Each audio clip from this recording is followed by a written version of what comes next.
Welcome to the Bioptimizers Awesome Health Podcast. And now here's your host, Wade T. Lightheart.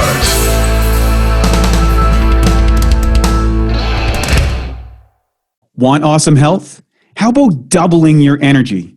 With our free Awesome Health course, you can get a new video and lesson every single day for 84 straight days. The course covers everything from optimizing your digestion, nutrient intake, correct health issues, including weight, skin, energy, immune system, and so much more.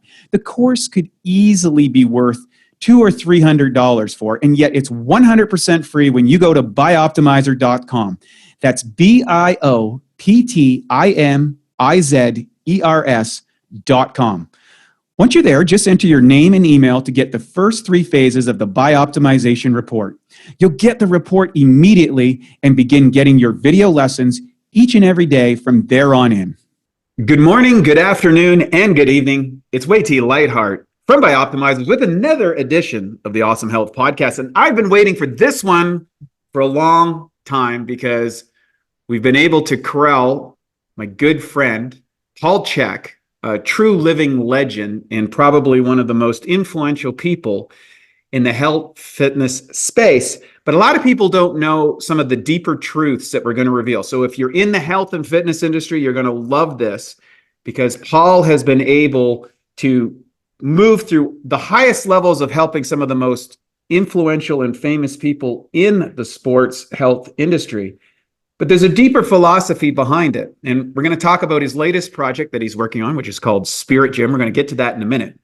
But for those of you who don't know Paul, I'll give you a little bit of his background, which is, frankly, to sum him up in a few paragraphs is a disservice. But, you know, for all of the podcast algorithms and stuff, we have to do that. So Paul is a world-renowned expert in the fields of corrective and high-performance exercise kinesiology, stress management, and holistic wellness.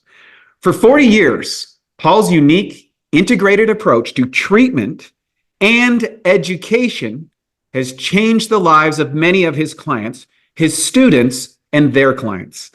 By treating the body as a whole system and finding the root cause of a problem, Paul has been successful where traditional approaches have consistently failed.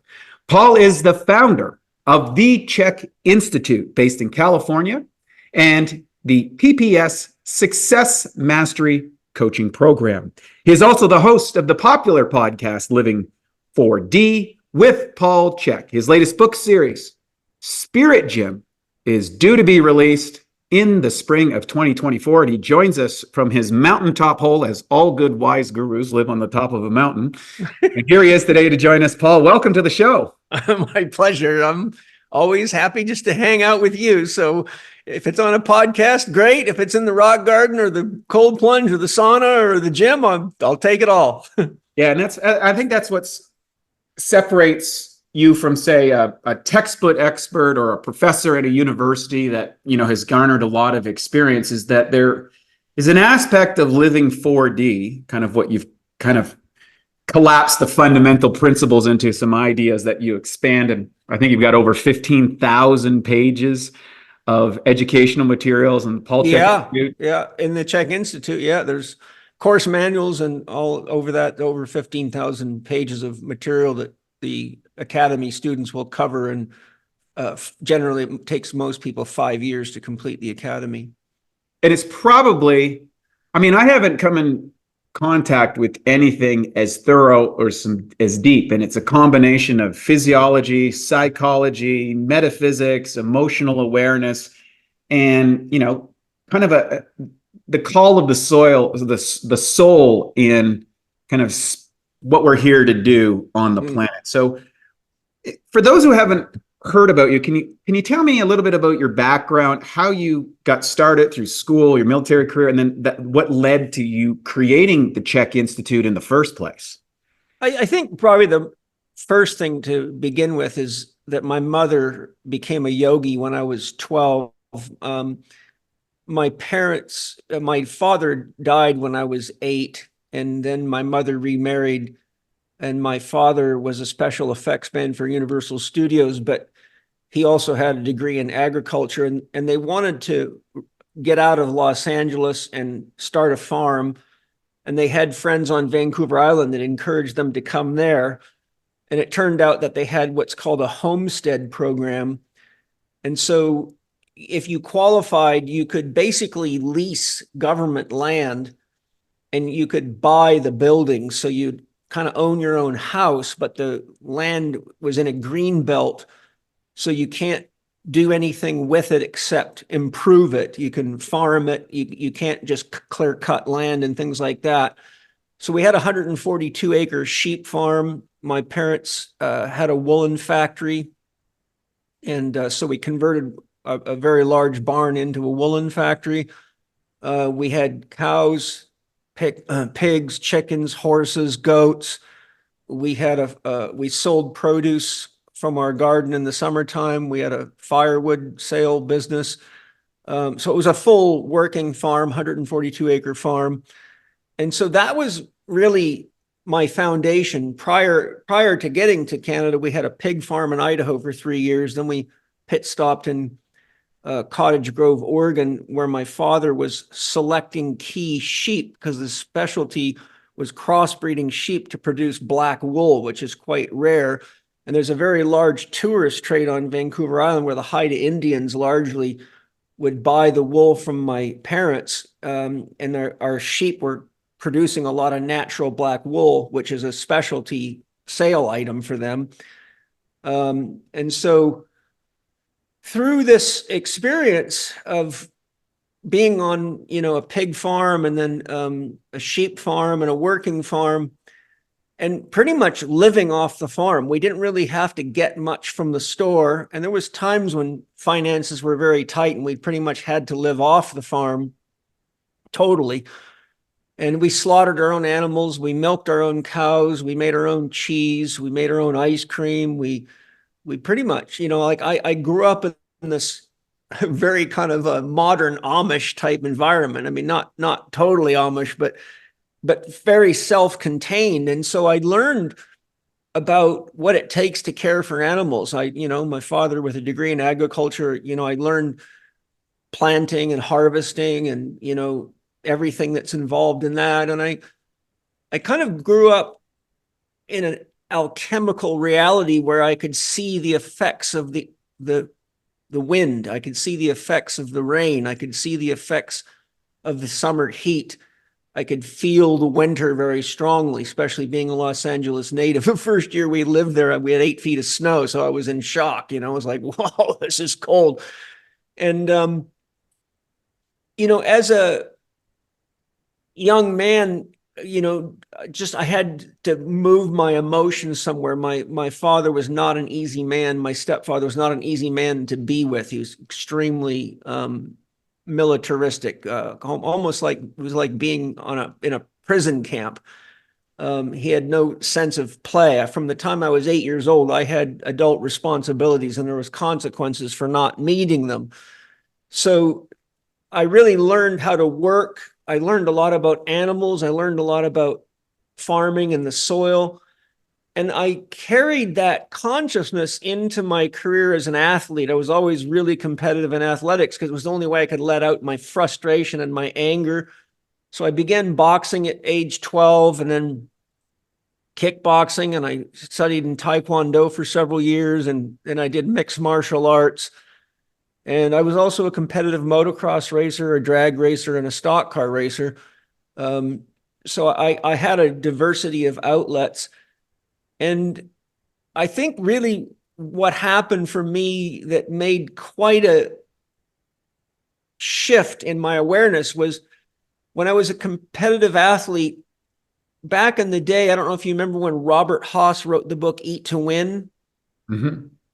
So that was a very carbohydrate-based mentality back then. And I was also, a distance running athlete, did tons and tons of 10Ks and half marathons and 5Ks, and represented the Army in triathlon, and represented the Army in boxing, represented the Army in running races. And so I was experimenting with these different diet approaches, but I noticed that I was really gassy all the time and quite often had a foggy head. And through a series of steps, I realized that the way I was eating was not the way I ate when I was on the farm, which is kind of a meat-based, farm-like diet. The center of the meal was the meat, and then the vegetables were the support system. And so it was funny because a buddy of mine, Jerry Telly, who's an exercise physiologist, was staying with me, and we were having a conversation. He was also quite an expert in nutrition. We were having a conversation about this, and he said, I'm going to give you an experiment. He said, tonight, just eat tuna fish and avocado for dinner. And then if you are hungry before bed, just eat a little more tuna fish and avocado, but don't eat anything else. And I'll never forget, I woke up the next morning, my head was clear, my abdominals were flat, my skin was tight. I felt really good. And I'm like, geez, this is how I used to eat on the farm. Mm-hmm. And I told him I feel a lot better. He says, because he says, your body doesn't do well with all those carbohydrates. Now, he didn't know about metabolic typing, but he was smart enough to know mm-hmm. that, that your body knows, right? Yep. And so I went back I just basically threw all these diet books out the window and said, okay, I'm just going to strictly listen to my body now, which I should have known better. And that was how I had always done things. But I wanted to, trust that maybe some of these smart guys were really smart. So I started exploring these different approaches, and so ultimately, a long story made short, I went into the military, became a paratrooper, fought my way onto the Army boxing team. While I was fighting on the boxing team, I was also representing the Army in triathlon. I won the Army triathlon. I finished top 10 overall in 6 times at USTS distances, and that includes the pros. So I was in the top 10 with the pros. While I was also fighting, that's why they made me the trainer, because my company commander said, you can leave the boxing team and train full-time for triathlon, because I'm going to bet a lot of money on you to win. This was the second year. And so I went back and told the coaches I was going to leave, and they said, no, don't do that. We want you to be the trainer, because nobody can figure out how in the hell you can train for a triathlon. And we trained on the boxing team typically 6 to 7 hours a day. Wow. So, we were the 3rd ranked boxing team in the world, next to Russia and Cuba. They were the only 2 that ever beat us. And so, I'm on this boxing team with some very elite fighters. Like, a lot of the guys on the fight team had over 320 fights.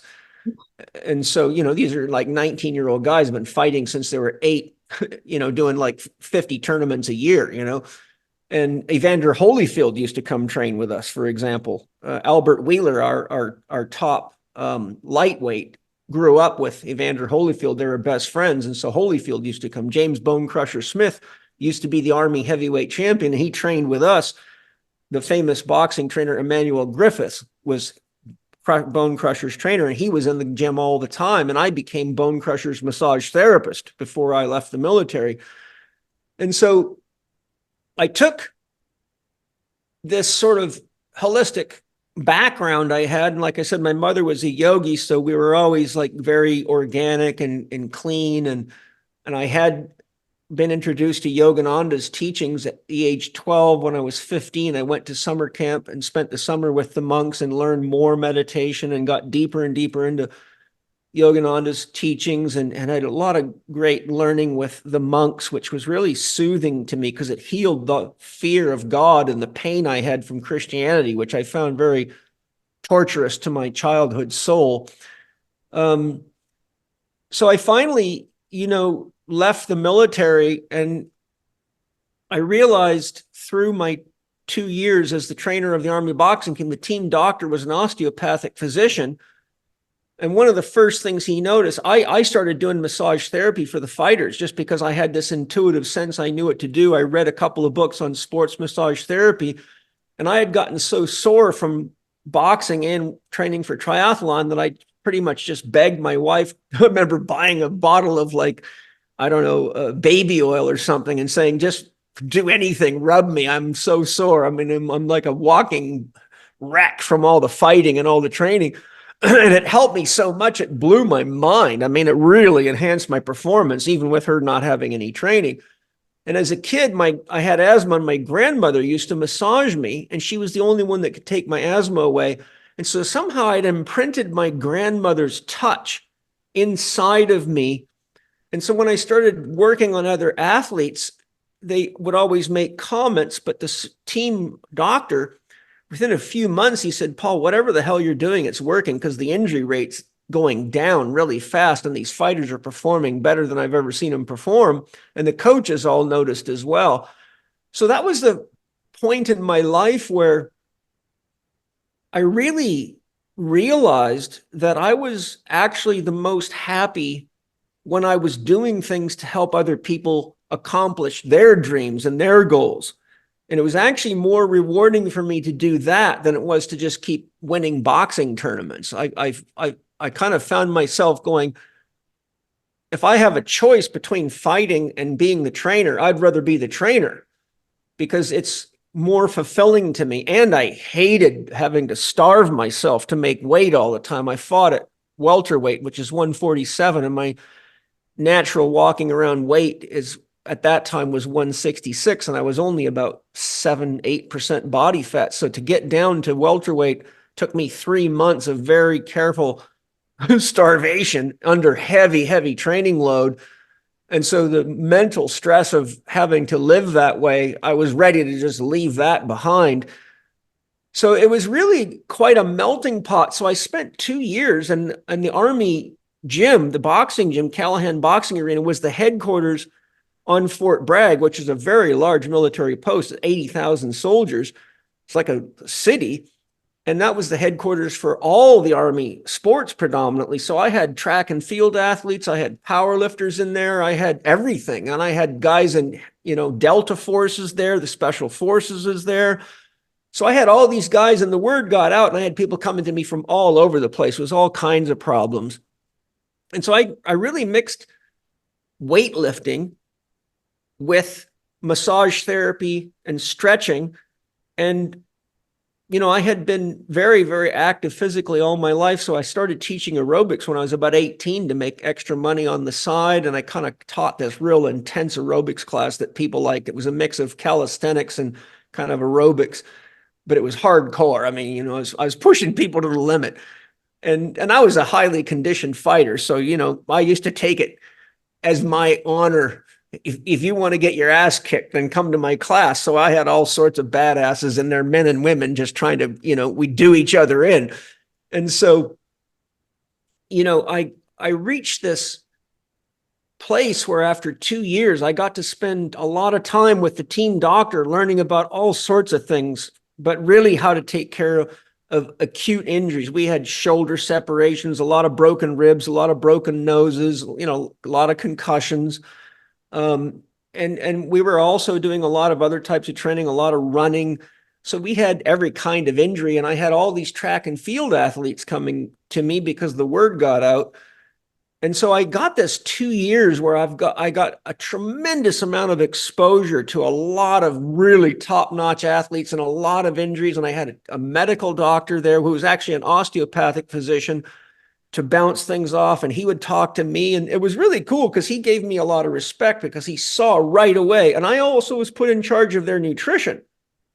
So I started teaching them how to eat the way I was raised on the farm. I was making them, things like tiger milk shakes and, showing them how to get the garbage out of their diet, basically. And so that led me to saying, okay, I got to get out of the military because I hate being told what to do. That's what got to go.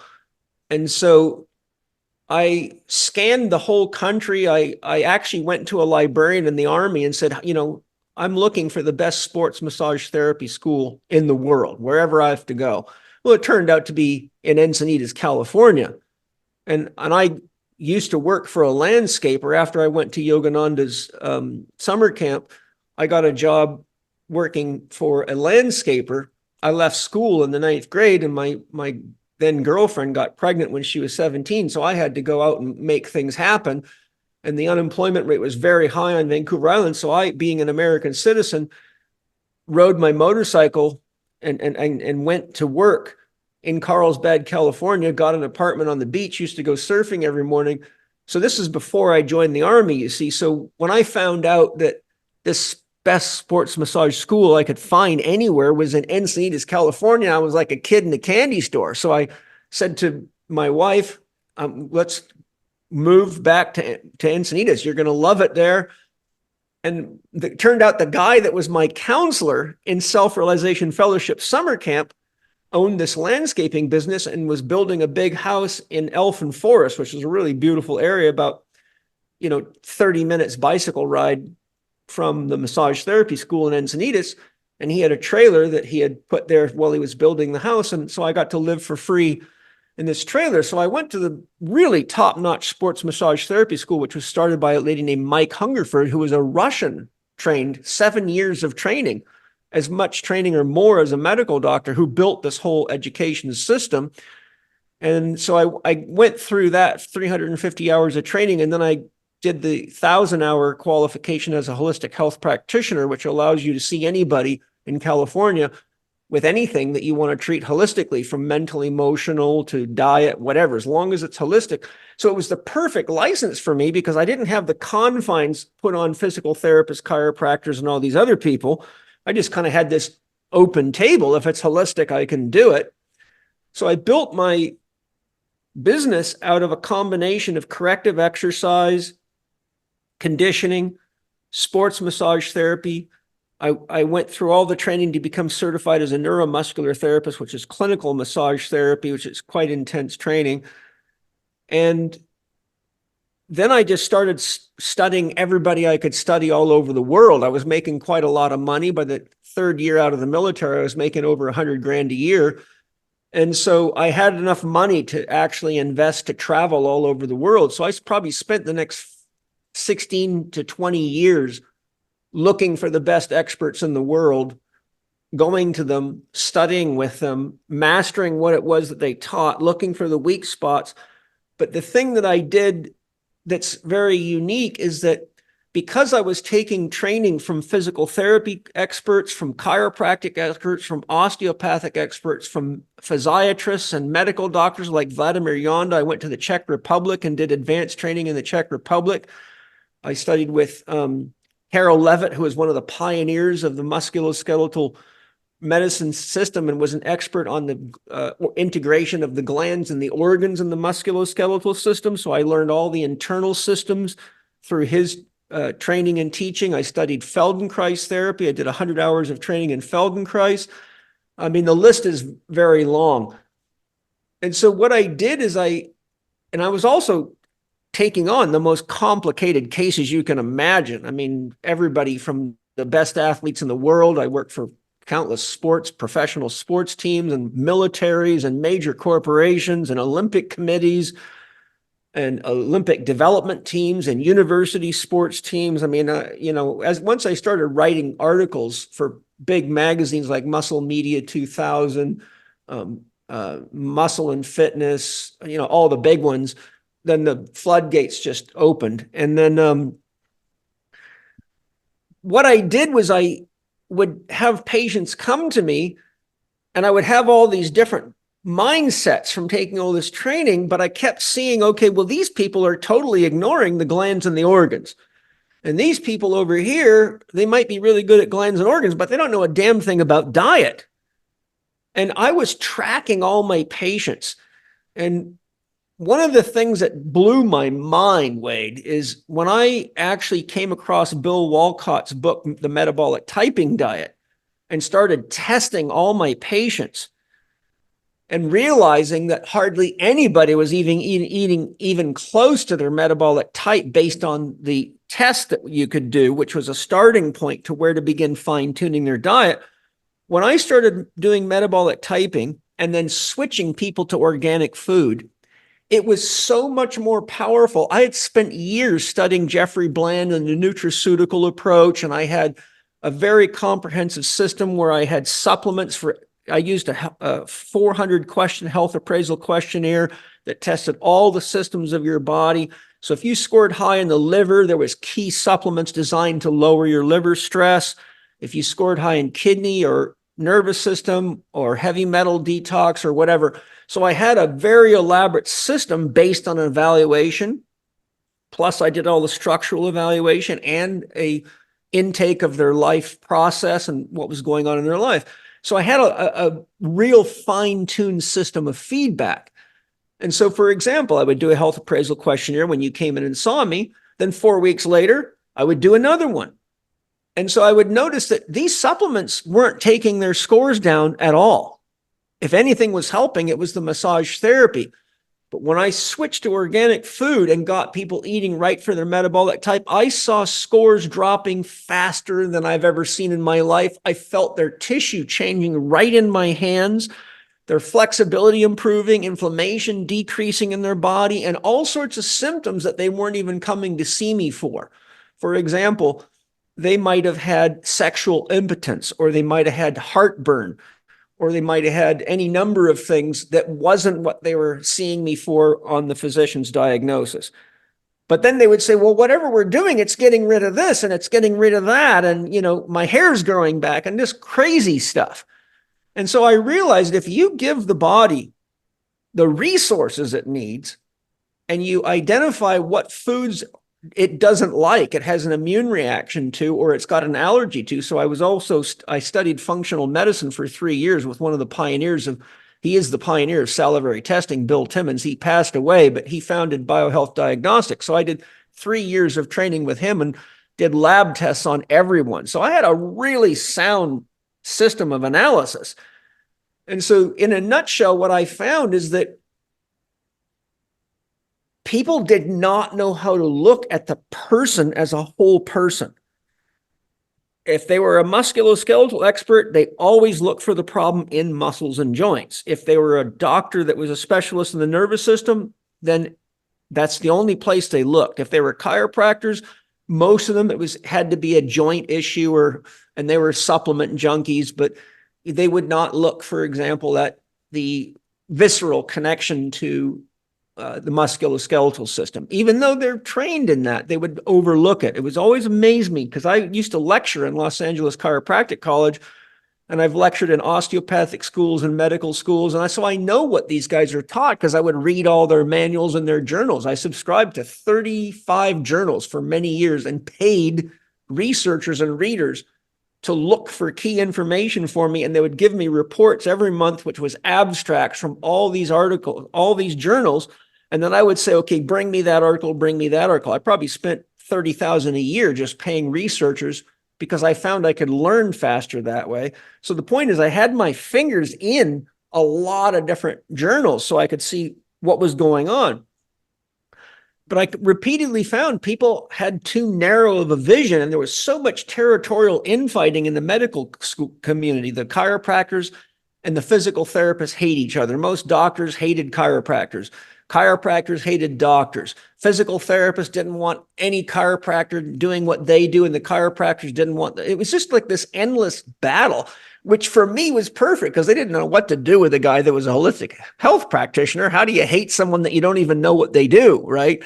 Mm-hmm. And so I was like this perfect kind of ghost figure in all these courses that they didn't really even know why I was there. In fact, sometimes when they would find out I didn't have a license, they would kick me out. That happened a few times.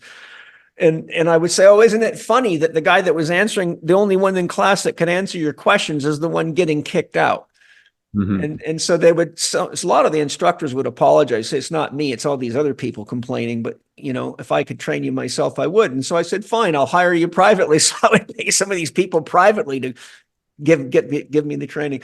So, that's a long way of saying what's a lot longer story. But ultimately what I found is you cannot look past what I teach as the 6 foundation principles. You have to look at nutrition, hydration, sleep, breathing, thinking, and movement. And so when I analyze someone, I'm looking at someone from their nutritional profile, their hydration profile, how well they're sleeping, what's going on in their mind, what's important to them, what's their trauma history, what's their belief system. How are they breathing? Rarely ever do you find anyone that breathes properly for a million reasons. And even all these people going to all these breathing workshops. I've had many breathing experts come to me, and right away I find out they can't breathe properly. I'm like, okay, that's interesting. And then, so nutrition, hydration, sleep, breathing, thinking, and movement. And of course, I developed the primal pattern movement system to analyze movement patterns, which I won't go into just for time's sake. But I put together probably the first fully, truly holistic system of analysis and response. And because my institute was built with the intention of being a multidisciplinary model, because I trained myself in a multidisciplinary way. And so I knew no trainer, no therapist, no doctor could ever really do effective healing or coaching work with a monopole thinking. And so my education system from the time I started it had medical doctors, chirop, everybody you can imagine, because they all wanted to learn this holistic approach.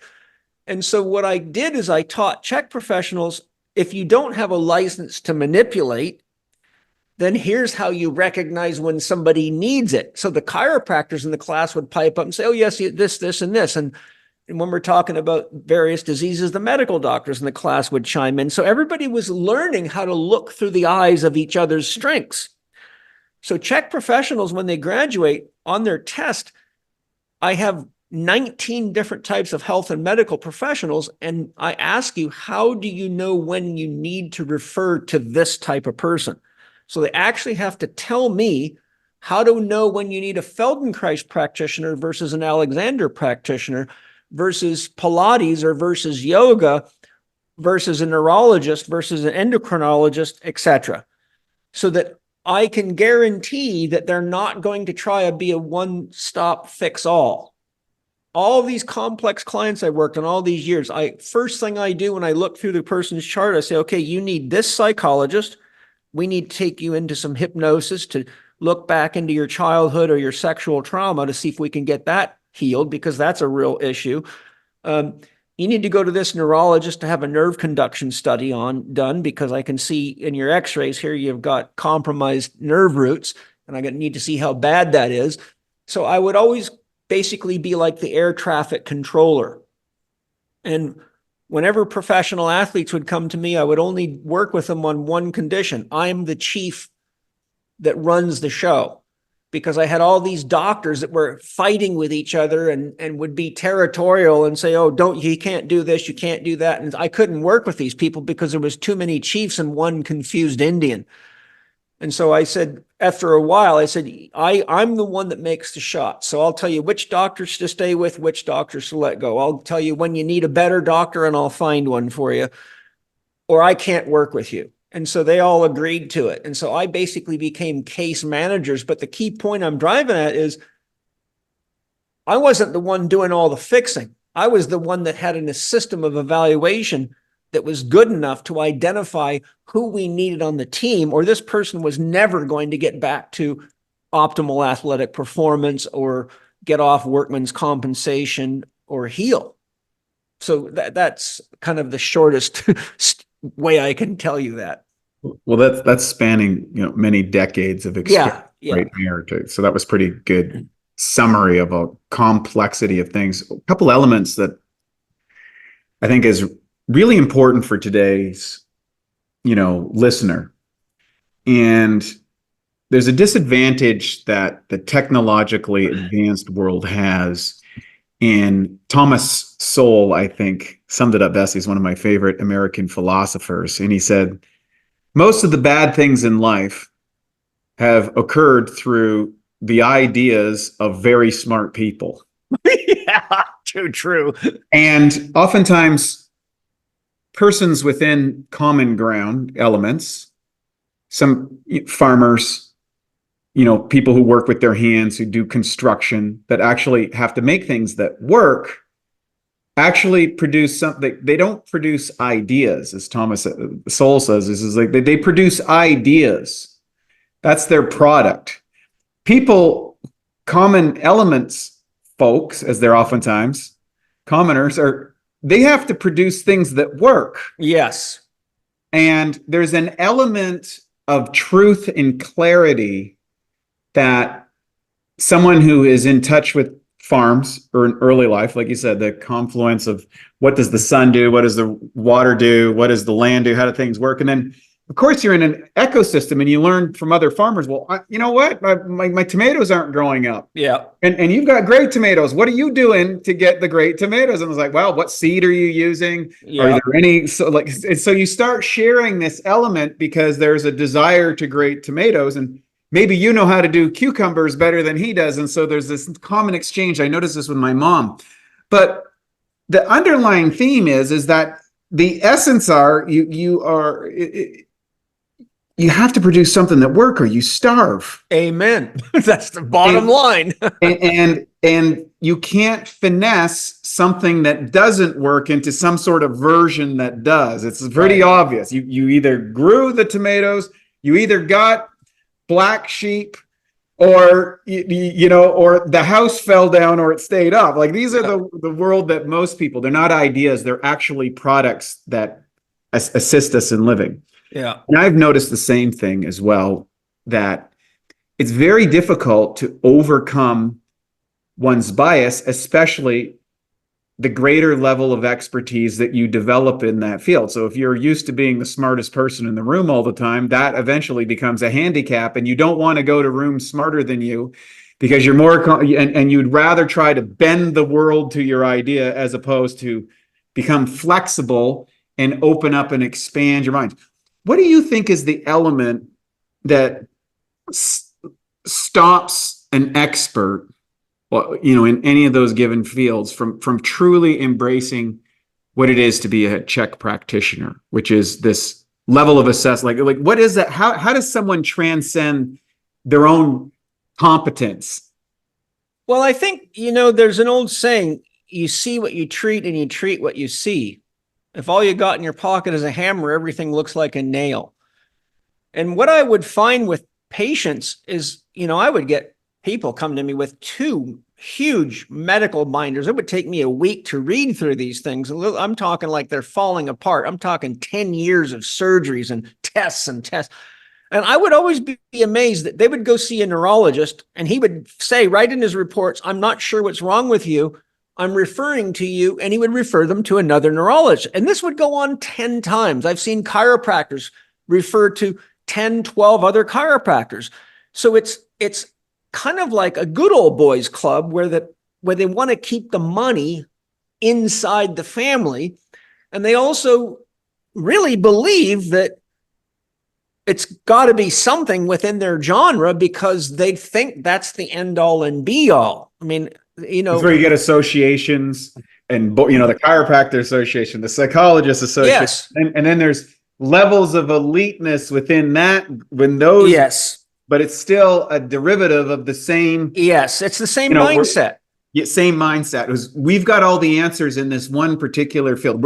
It's all about hydration, or it's all about the sun, or it's all about minerals, or it's all about eating bacon, or whatever. It's that's it. It's endless. Yeah. You see, the thing is, having studied so much, and, I'm 62 now. I've been a therapist professionally for 40 years. I've seen a lot. I've seen a lot of things and a lot of people come and go. I've literally been around long enough to see people that used to be great teachers and productive therapists who've gotten old and died right in my career. A lot of them. And so most of them from not listening to what I teach. Like you made a comment earlier, really smart people, but here's the problem. Really smart people are not often wise people. Can you share with people what you see as the difference between intelligence and wisdom? Well, what we call smart or intelligence is the ability to memorize a lot of facts, but wisdom is a product of the experience of testing them to determine whether or not they are actually factual in reality and if they work with any degree of consistency. For example, I'll give you an example. One time I was giving a lecture, I think in Australia or New Zealand, and I was talking about the SI joint, and some physical therapist, they call them physiotherapists, got up and started just going at me with all sorts of technical jargon. And then he said, well, this isn't how you should do it. This is how you should do it. And so I looked at him because he was being a pain in the ass. And I looked him right in the eye and I said, I want you to know that you're talking to a guy that's rehabilitated more SI joints than you can fit in this auditorium. And I have one question for you. Have you ever had what you just said work on a single human patient? And the room went dead quiet. And he said, well, I could see he got nervous. Well, I just learned that in school recently. And this is the person who's combating a teacher with more experience than he'll probably ever have in his life, pretending to be a smart guy, trying to look good in front of everybody, trying to challenge me, but he does not have any wisdom. He doesn't have enough patience, enough experience to know what ideas work and what don't. So you get a lot of people, our whole education system, memorizing what somebody else is telling you. And by the time these people get out of physical therapy school, chiropractic school, they've got 4+ years of training, but have hardly touched a single patient. And I'll give you a good example.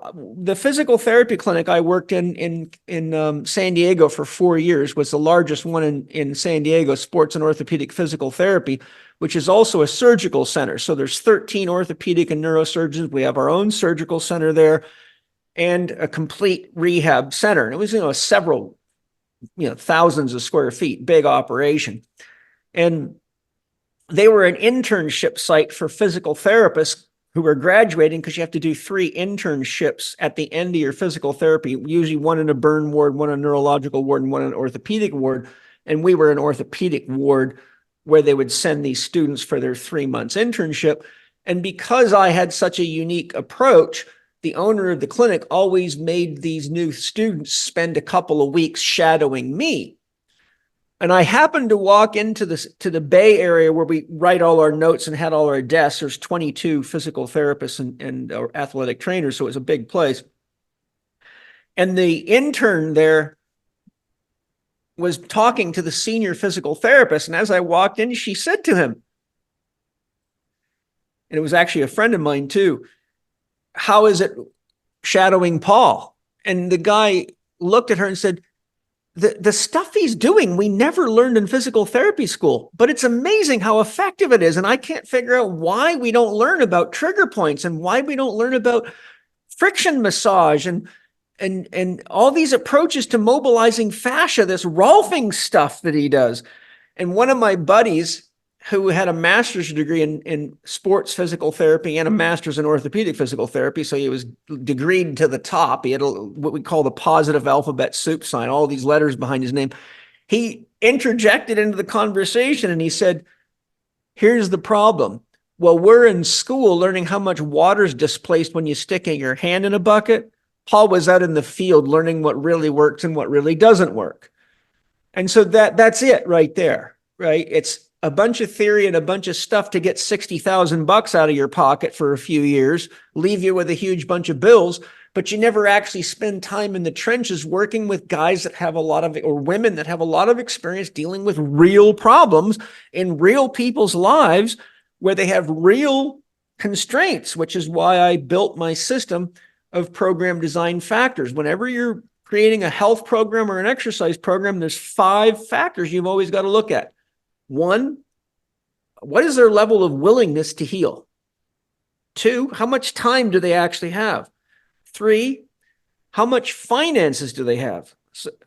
4, how much energy do they have? A lot of people are sick, tired, burned out, drugged out, and you got to be careful you don't give them stuff to do that they don't have the energy to do, because you can actually burn someone out trying to help them.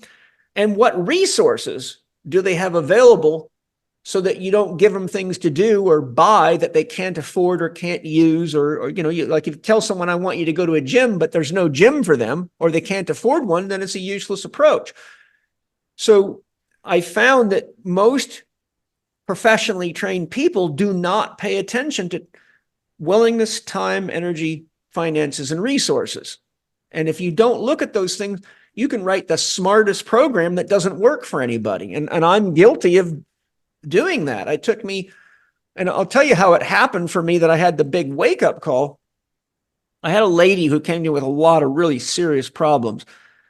And, you know, it was always hard for me because people would come to me with, Jesus, with a whole laundry list of serious things. I mean, like 5 or 6 diagnoses at once, and, you know, chronic this, or, you know, this disease and that structural problem, and can't breathe. And, you know, it was like, people don't hire me because I'm a cool guy to hang out with. I charge a lot of money, and I put people through quite an investigation, and you have to be willing to face yourself when you go through this evaluation. In fact, many people would get my evaluation paperwork and write back to me and go, I'm not willing to discuss these things with anybody. I said, well, then you're not ready to do the healing work that I can do with you.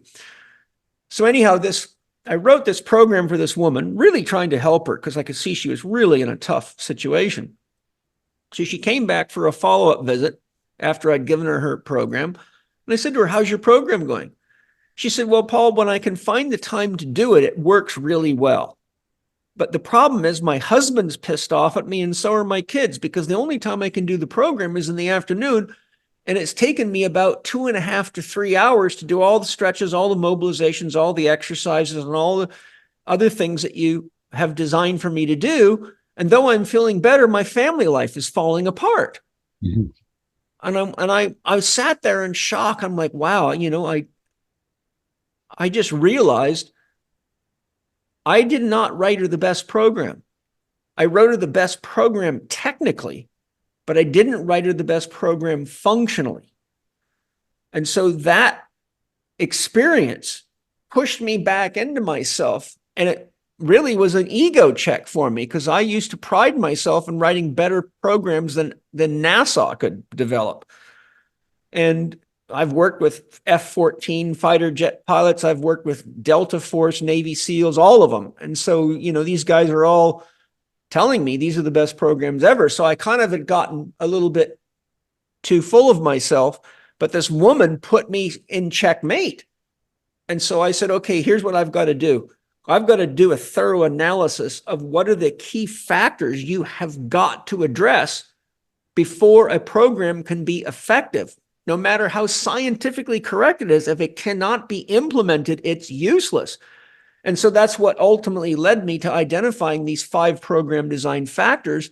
And that changed the world for all my students and for me, because from that day on, I realized that I was trying to do too much for people too fast. And that the best thing to do is give them small, achievable, realistically achievable objectives so they could get improvement, get a sense of success, see that even small things work, and then get a progressive buy-in. And as they got first things first, then they could do progressively more. And that changed the world for me. That was probably about 1997 when I figured that out.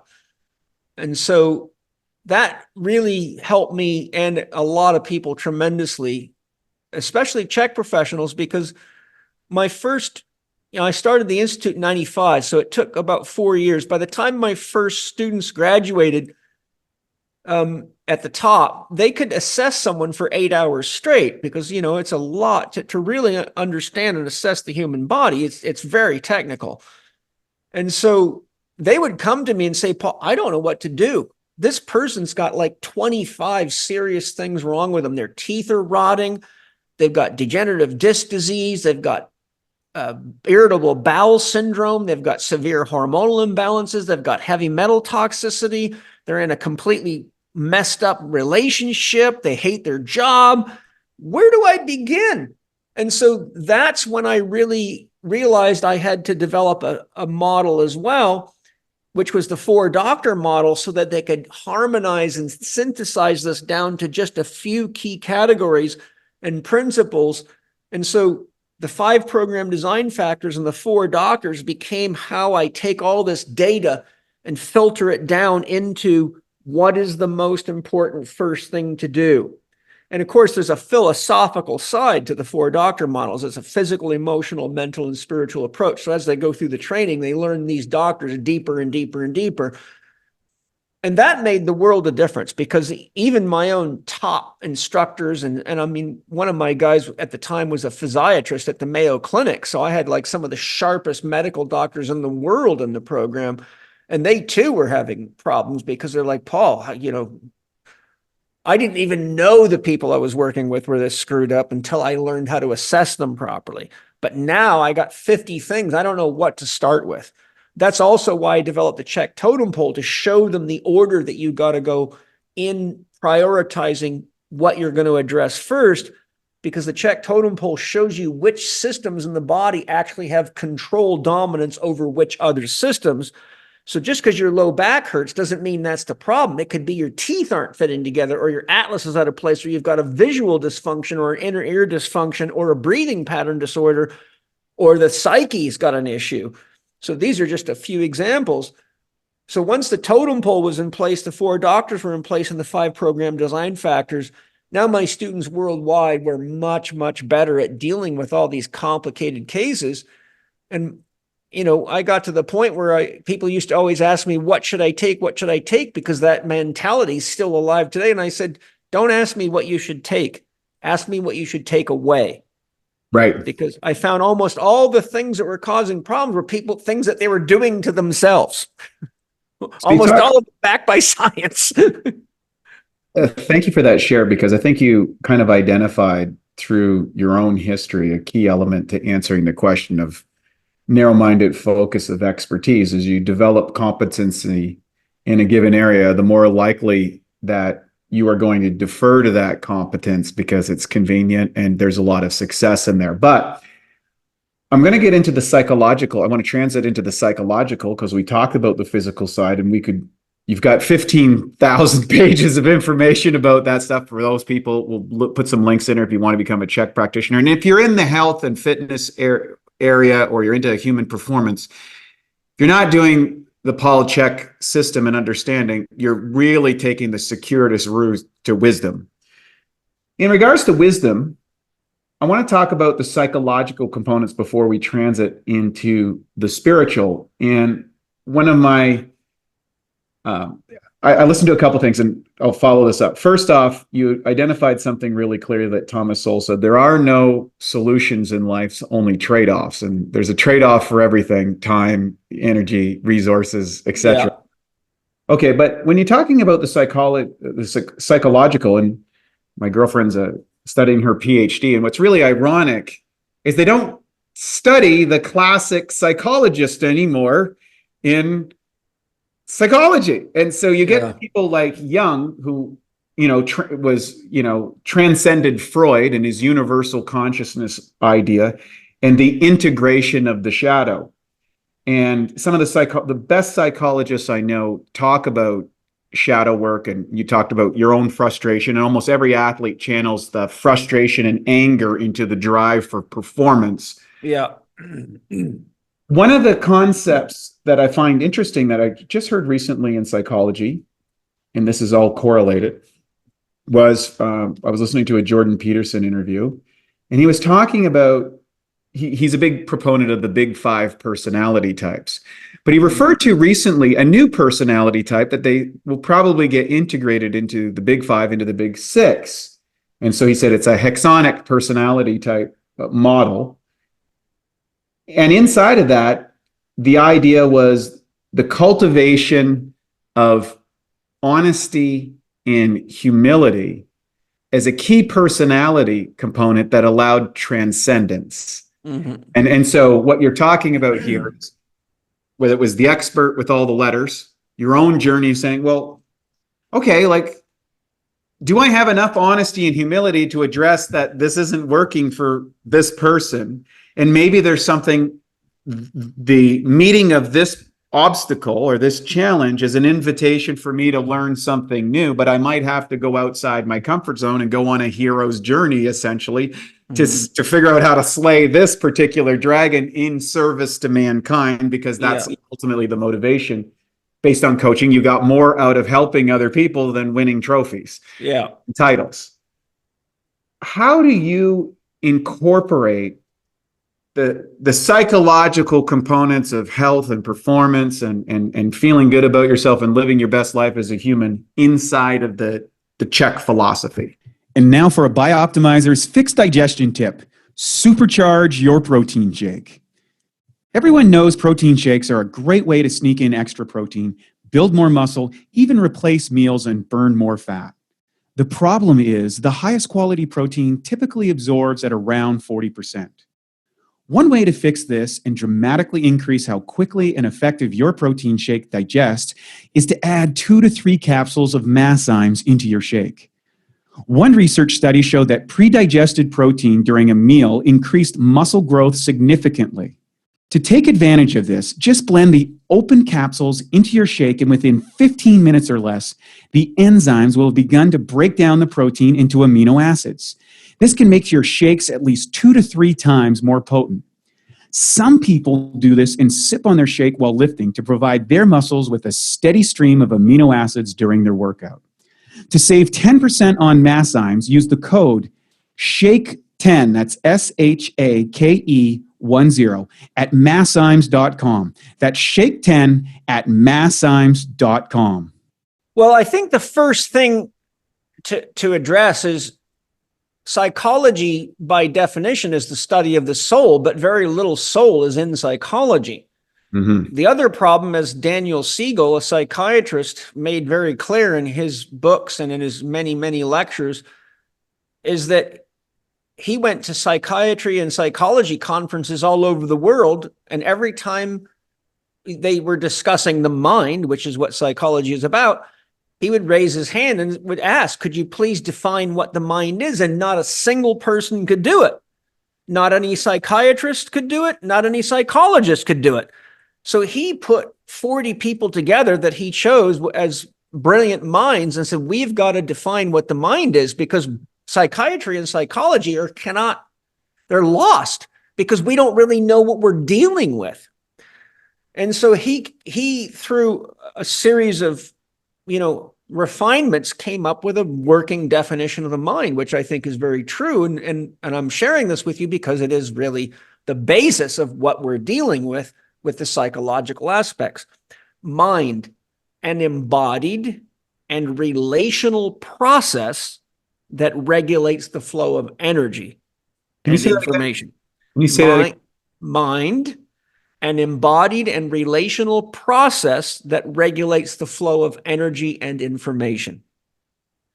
So when you ask me what is the psychological component, I look at what has been embodied, because your body that you bring to me as a therapist is a product of the choices you've made, and the choices that you make are the products of the beliefs that you carry, right? You eat the way you eat and train the way you do because Wade has beliefs about those things that direct his choices.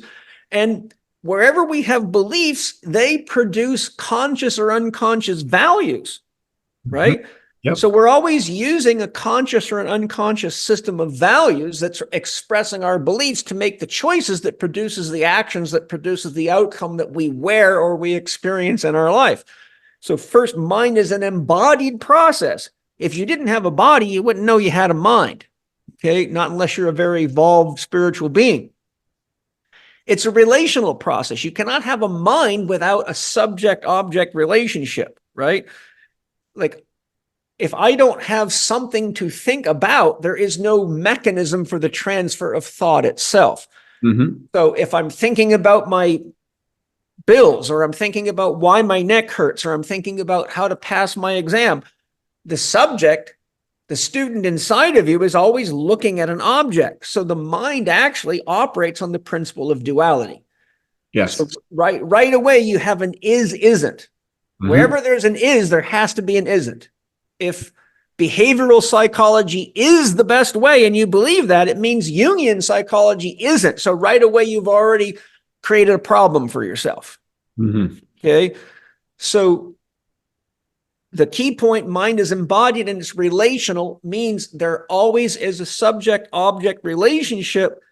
And the subject is what carries the belief system that filters everything else that labels the object, right? So you look at a bowl of organic cottage cheese and you have your own perceptions about it. I have my own perceptions about it. Some vegan says, oh, you shouldn't eat that. It came from a cow. Some carnivore person says, oh yeah, give me more. And a fruitarian says, oh, that's bad for you, right? Well, there you go. You see, your mind includes a belief system that is a filter in your perceptual field. So your dualistic relationships already narrowed down. Your perception becomes your reality. An embodied and relational process that regulates the flow of energy. Your mind can either heal you or it can poison you. What is a placebo effect? The power of your mind. What is a nocebo effect? The negative effects of your mind. Most of the research out there on both of those shows they're far more effective and powerful than the drugs they test them against. Okay? So people just don't realize that your mind is actually powerful enough that you can do a fire walk, that you can live without food for days and days on end. You can do things that people say are impossible to do. And we've got a Guinness book full of world records to show how powerful our minds are. And I've worked with a lot of these people, and I'm someone that works with the mental just like you do. That's why we do spiritual practices. And so it regulates the flow of energy and information. And what is information? Information is what organizes energy to produce a specific result, right? If you see the stereo knob, the volume knob on your stereo, and it's got 1 to 10, 1 to 10 is information that says, this is what you're going to do to the energy moving through your stereo. You put it on 10, your neighbors aren't going to like you. You put it on 1, you're not going to be able to hear it. If your mom's over, you're going to run it at 3. If your buddies are over, you'll run it at 7.5 to 8 until the pot comes out, then it'll go to 10.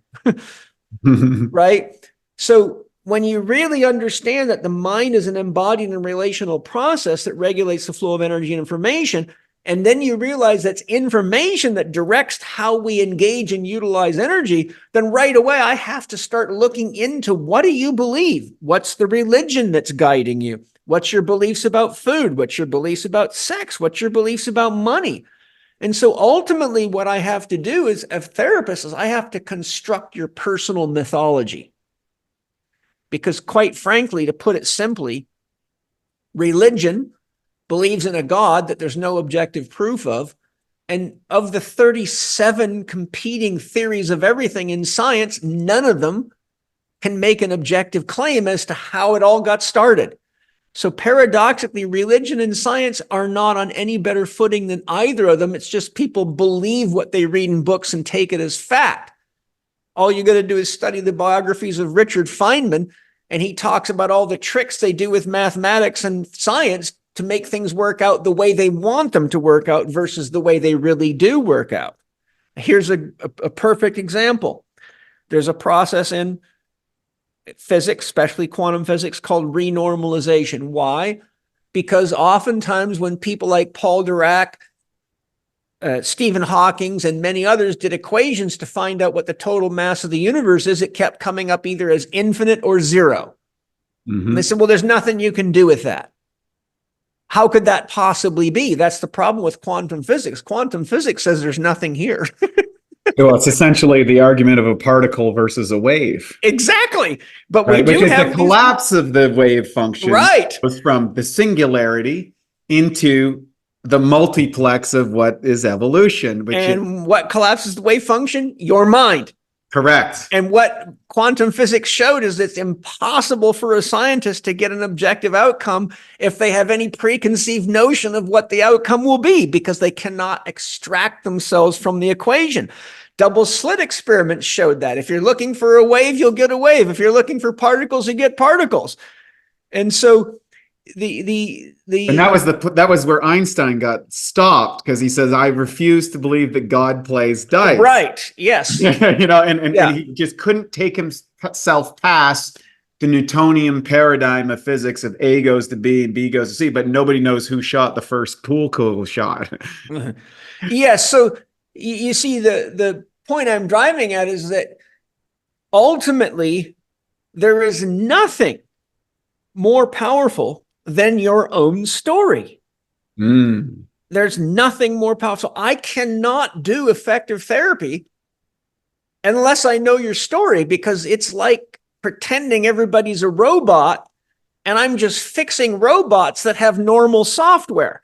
But the reality of it is these robots keep crashing because their software is abusing the hardware. And so I have to be a software engineer as well as a hardware engineer to be a good therapist. Otherwise, I'm making an assumption that your back's failed because it's just a genetic weakness in your disc, or you fell off the back of your truck, or you just weren't fit enough to lift the weights you were lifting, or all these stories that people make up because they're too lazy to do the work to really look into what's really going on.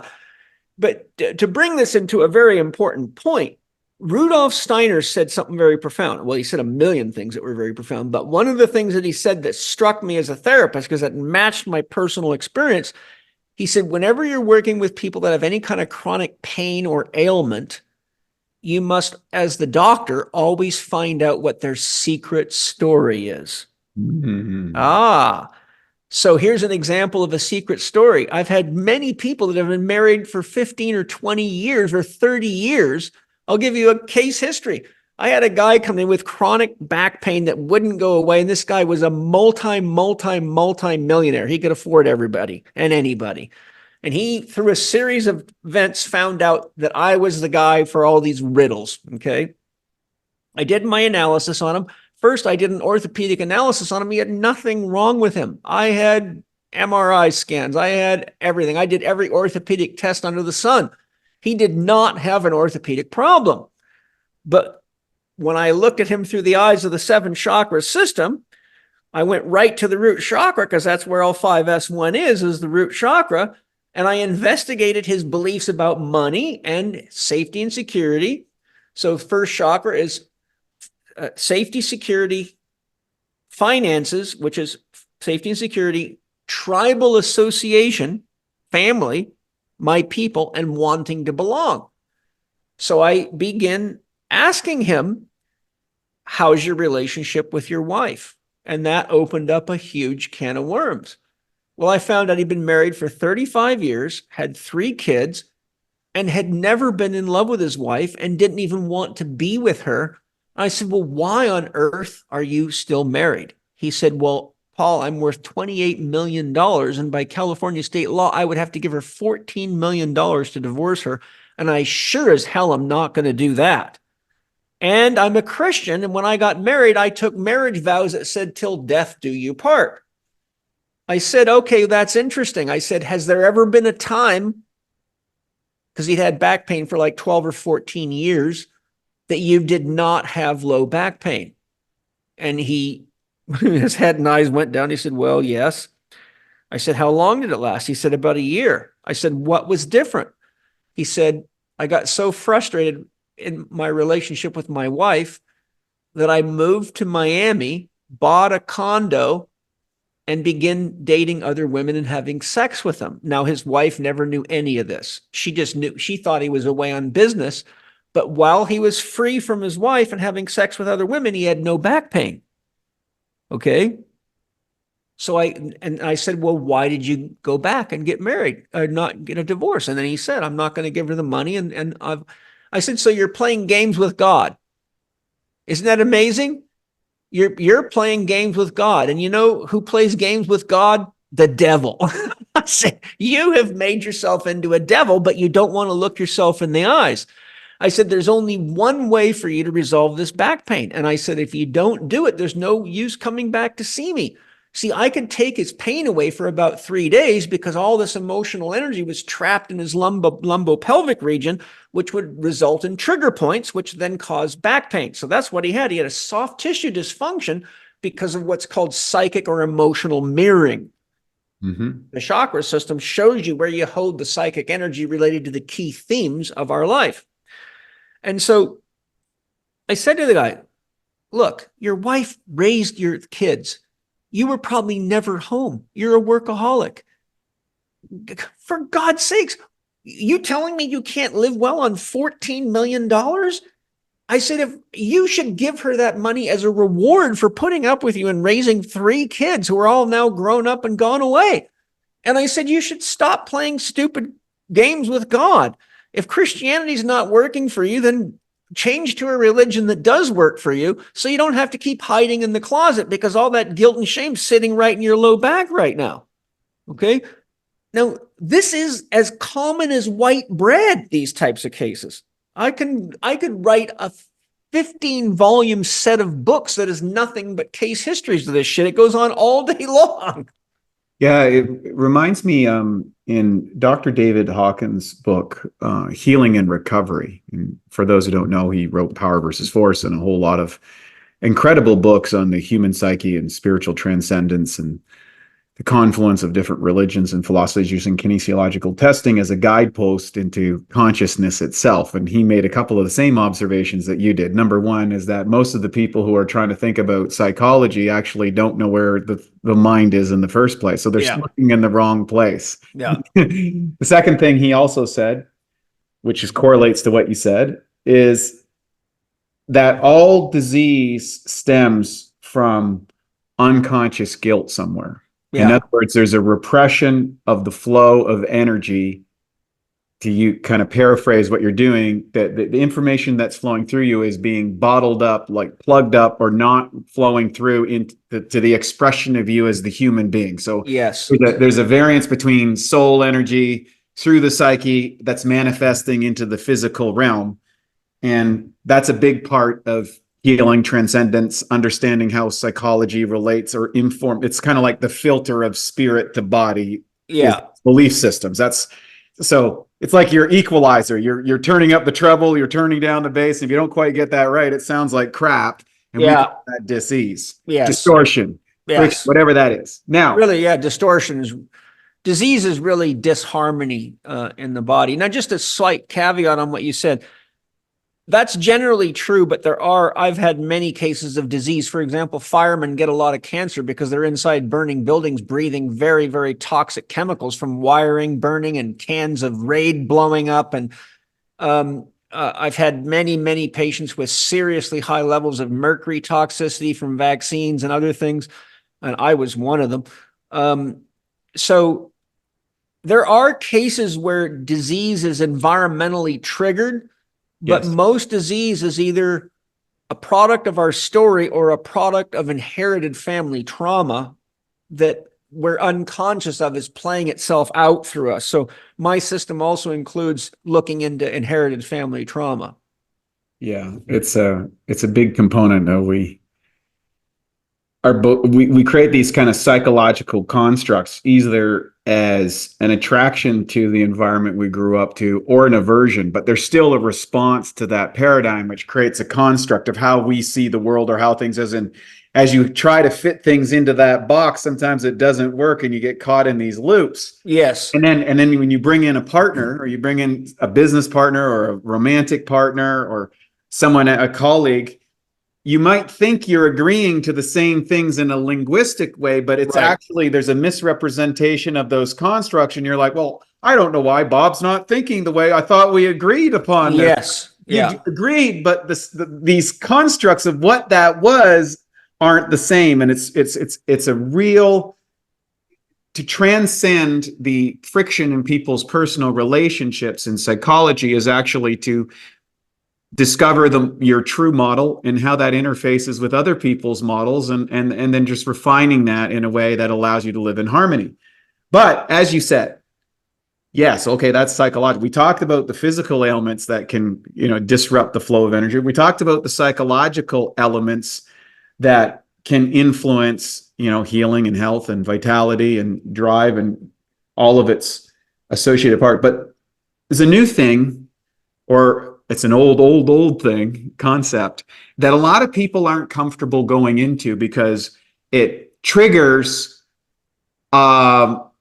maybe it is the most affronting part of what it is to be a human. And there's this part of physical existence that people push on the back burner, and that is that at some point this thing ends. So religion is the intermediary between the death of the protoplasm Yeah. And there's whole departments of spirituality in various forms that have emerged in different times and cultures and customs, the pantheon of gods, the historical, metaphorical stories that are oftentimes interpreted as liberal, that become socialized, canonized, religified, and into warring competitions, again, of these constructs of divinity.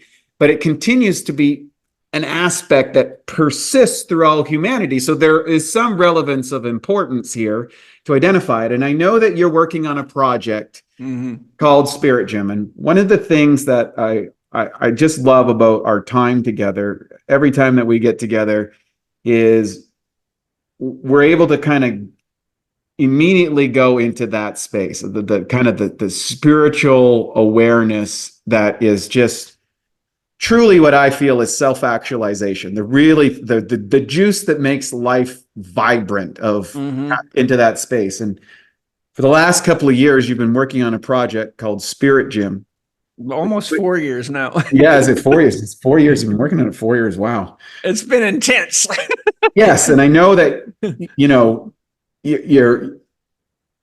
it was, I think Carl Jung said, our ideas are not our own. We become possessed by ideas, and we were driven to express it. And you're one of the more expressive people on the planet that I know, physically, psychologically, communication-wise, whether it's art, music, philosophy, poetry, all these different elements that you do. What is this thrust for you to produce Spirit Gym? Why is this so important? Why is that so needed now? Why are you so compelled to put so much time, effort, and energy in giving us something to understand the human condition? It's a very potent question, and I'm going to tell you the answer. I'm going to go back to 1999, and I'm going to tell you a story that's a short story that you'll appreciate. By the time I started the Czech Institute in 1995, I had 11 years of hardcore clinical experience. I mean, a lot. I used to work 7 days a week just because I had so much business. I was either working for physical therapy clinics or a chiropractic clinic or whatever, and I had so many patients trying to see me that it would overwhelm the doctors and the clinics I was working with. And so I'd have all these guys begging me. So I would work on the weekends just to try to help people. And I needed to make some extra money. I came out of the Army with almost nothing. And so I was willing to do the extra work to make some money. So the point is, I saw thousands of people. I mean, I worked hard for that 11 years. So that was 95. By the time 1999 rolled around, so that's 4 more years. So that's 15 years of clinical experience. And one day, I found myself sitting in my treatment room describing for the 9,000th time how important it was to look at your poop.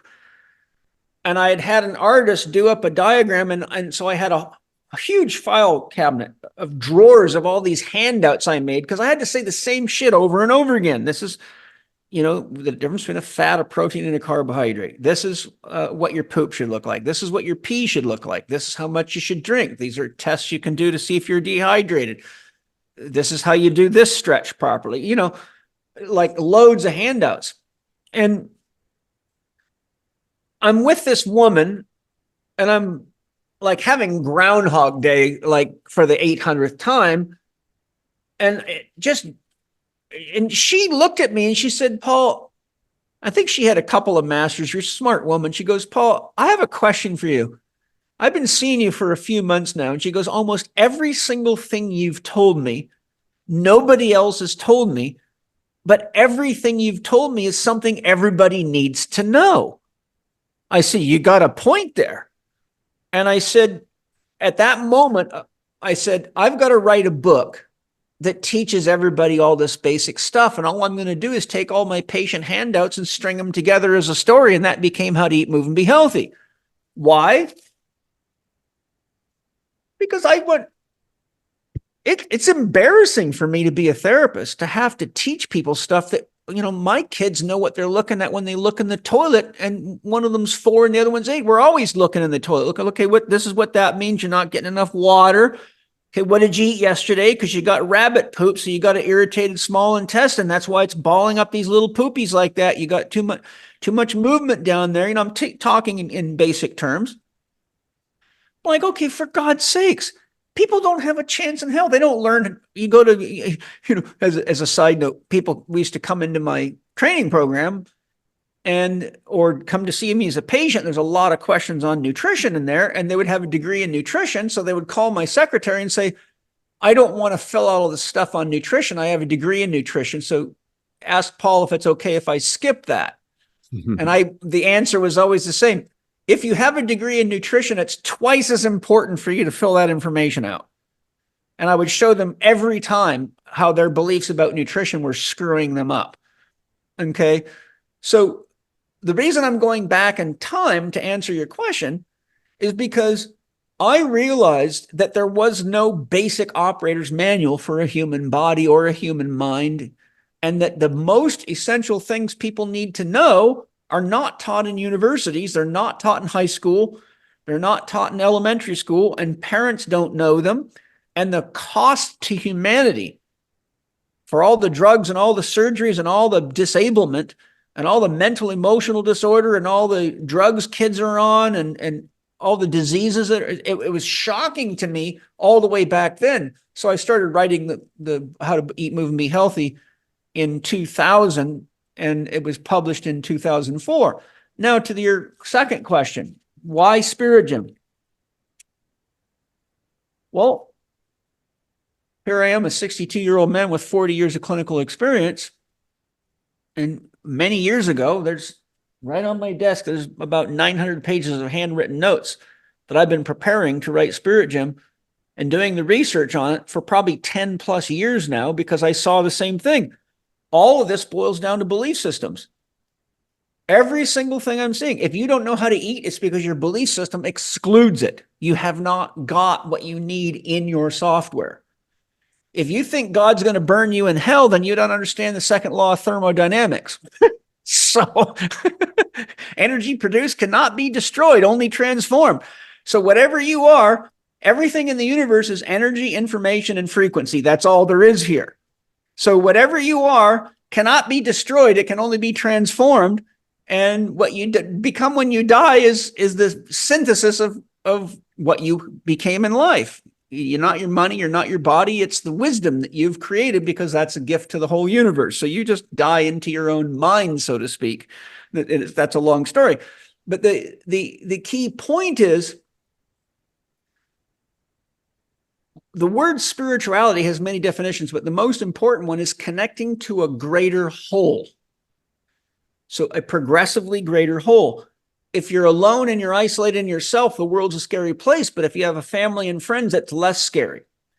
But if you have a community of people and you have multicultural consciousness, then you're comfortable in Brazil, and you're comfortable in Europe, and you're comfortable in Russia or wherever you are. Like, I've traveled the world. I'm comfortable wherever I go, because to me, I'm a human and they're a human, and I don't care what color their skin is or what color their language is. They're just part of my human family. But then if you feel comfortable in the cosmos, then, the worst thing that happens when you die is you're going to become one with the cosmos. Okay. So spirituality at its essence is the connection to a progressively larger whole. And as you realize that your own existence requires the entire universe's participation, there's no way Wade could be here without every planet in our solar system, without the sun, without the galaxy and the whole universe. And that's scientific fact. I won't break it all down because it would take too long, but it's scientific fact. So in a nutshell, what I saw over and over again is that we are all suffering, suffocating from belief systems that are narrow and contrived and have been taken over as businesses. Religion is one of the largest businesses in the world. It's one of the largest corporate enterprises. The Vatican owns the Bank of America, for example. The Vatican's one of the richest corporations in the world. If you study the history of the Bible and the history of the Quran and the making of the scriptures, you see that these books are not the inspired word of God. They're things that people believe that were put into a system that works very, very well to get people to do exactly what you want them to do. And when a person has not evolved enough to take responsibility for what they believe and question it, I tell everybody, any belief worth living is worth questioning. James Hollis, one of the most famous Jungian analysts alive, said the unexamined life is not worth living, and it's damn true. So the way I realized everybody needs to learn how to eat, move, and be healthy, I came to the realization that people don't realize that we are actually the embodiment of God living in a dualistic gym of spirit within which God itself comes to know itself, because God, that which for which there is no other, unconditional love by definition, has no conditions. How do you come to know yourself if there are no conditions? So God dreams itself into existence, and in the dream, God looks into itself and says, oh, look at, I have the potential to be Wade Lightheart and start a company with a cool guy named Matt called Bioptimizers and help millions and millions of people with supplements that actually work. And the instant God dreams itself into existence and looks into itself, a relationship begins between God and the characters within itself. Once you have a two-point flow of consciousness, God to Wade or Wade to God, you now have a mind. And love is the basis of that. Love is an embodied in relation. Love is an embodied in relation. Love is the flow of energy and information through empathic and compassionate connection to self and or other. And that other can be your car, your dog, your house. So paradoxically, love is the binding force that holds the whole universe together. But love is based on desire. What do I want to do? Who do I love? And what am I willing to do to hold the responsibility of the relationship? So when you look at what love is actually a relationship. It is the basis of all relationships, and you cannot have a mind without relationships. So the mirror image of love is mind. And mind expresses how you love. So when you look at the fact that belief systems are actually categories that we label ourselves with that ultimately establish the way we love. Christians love a certain way, and they'll kill you for certain things. Muslims love a certain way, and they'll kill you for certain things. And anything that doesn't fit our model of love is labeled as evil or the devil, right? There's an old saying, you can always tell who your God is because he hates the same people you do. Okay. So the point being is God cannot become conscious of itself without creating a dualistic polarity. And this is why Isaiah 45:7 in the Bible says, I create the light and the dark, good and evil. I, the Lord, do all these things. But the Christians not only don't want to look at that passage, they started rewriting that passage about 25 years ago, so it doesn't say the same thing anymore. But if you go look at a Bible that's at least 20 years old, you'll find Isaiah 45:7. And so what is God saying? God says, I create the light and the dark, duality, good and evil, because you can't have one without the other. You can't have good without evil. How would you know what it is? It'd be like north without south. I, the Lord, do all these things. Why? Because God knows God can't die. So God has to look into itself to explore all of its potentials, which is what every great movie from Star Wars to any of the top movies is all about, is exactly that. They're all stories about God exploring itself. And these two realities are equally important to God. Therefore, Spirit Gym is created by the dialectic tension between positive and negative, yin, anabolic, creative, yang, catabolic, destructive. Evil is destruction, writ large, and good is negentropy or chaos, order and harmony. So those two have to constantly interact with each other to create God's art. So God is the great artist, God is the great dancer, God is the great storyteller, God is the great lover. And by definition, what is a myth? A myth is a story that tells itself.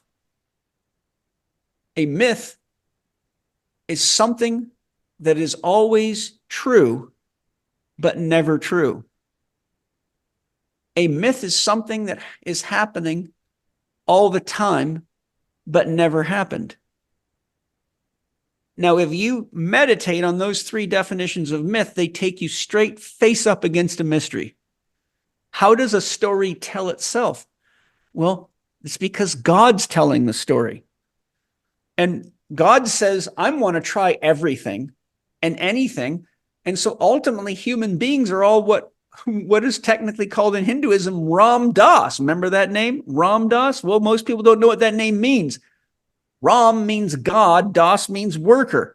We are all neurons in the mind of God having experiences, feeding it back into the entire universe and into the collective consciousness of this planet. And we are in a spirit gym where spirit gets entangled into matter, which we call our soul. And the process of evolution is to realize that you are not a material being. That's a body that you wore to act out your role in the divine drama. And once you realize that your mind is what determines largely the outcome you have, it's your mind that chooses who you marry or don't marry, whether you pay your bills or don't, whether you screw your neighbor or don't, whether you're ethical or moral or not. And so Spirit Gym is the equivalent of How to Eat, Move, and Be Healthy, but from a mental, emotional, and spiritual perspective to say, look, this is the forces at play. This is why it's this way. It's always been this way. And you can study it all the way back to the most ancient writings, be it the Sumerian tablets or the most ancient scriptures. And they always talk about the gods at war. And who created us? Well, the Elohim in some belief systems. Steiner says the angels created us and poured themselves into us. You know, Steiner, as you know, a very evolved man. He literally says that all of creation is created by the angels, which are the mind of God, and they pour themselves into creation. There would be no flowers, there would be no trees, there would be no plants or stars if the angels were not holding them together with their own creative imagination, which is why I say it's never feel bad about asking angels questions, because after all, they created you. Beautiful. In this journey of realization, we both had a tremendous exposure of self-realization. That's self with a small s. It's self with the large S, and which is an expansion from the egocentric version of self into the universal awareness of self, as I'm and Paul are reflections of the same thing, and everybody and everything are an aspect of that universal consciousness. All of it compromises the singularity of God, represented through the multi facets of continuous evolution as potential manifests into reality. Yes. So you have physics, and you can describe it as entropy and syntropy. You could call it the dance of Shiva. You could call it the good and the light and the devil and God and all these sort of things. What key elements? So, because so many people, especially, they go through life, you know, they try to figure out a level of competency. They try to get their health in order. They climb the mountain of success, and they're part of all the boards, and they have the resources and the house and the wife and the kids grow up and they move away, and the wife, you know, they're kind of there becomes a vacuum, I think, in almost everyone's life at a certain point. And it's like, if they don't have a spiritual path. Right. So what's it for? And then that either leads to behavior of disassociation, to stimulation, drugs, alcohol, sensory stuff, distractionary components. And then the other person goes, no, I'm into the abyss I go.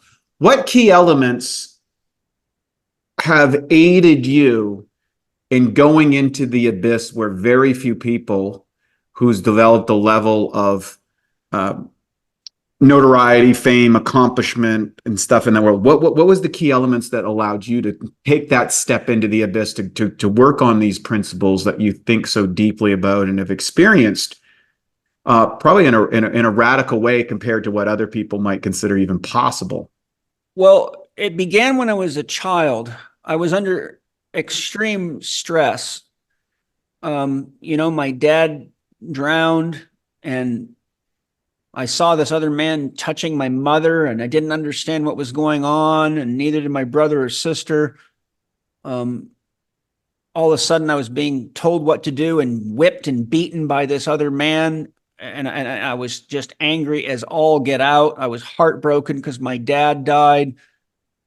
And, you know, the stress of my childhood, ultimately, my brother committed suicide. He was a drug addict by the time we were in the 7th grade. You know, he literally, it broke him, the stress of it all, and it damn near broke me. But when I was 12, I was so upset at God that I was out in the middle of a 10-acre field picking rocks in the freezing cold rain, which I hated doing as a kid. And I really didn't want to live anymore. There's just no other words for it. I used to look at the sky and beg for lightning to take me out of here. And so I just one day got really pissed off at God. I'm standing in the middle of this huge open field, and I just started pouring my heart out to God. I was mad. I was just right mad. I said, why? Why did you take my father away? Why am I with this mean man? Why am I having to work constantly? I don't get to play and do any of the things that I want to do. I just was pouring my heart out. And from every direction at once, this most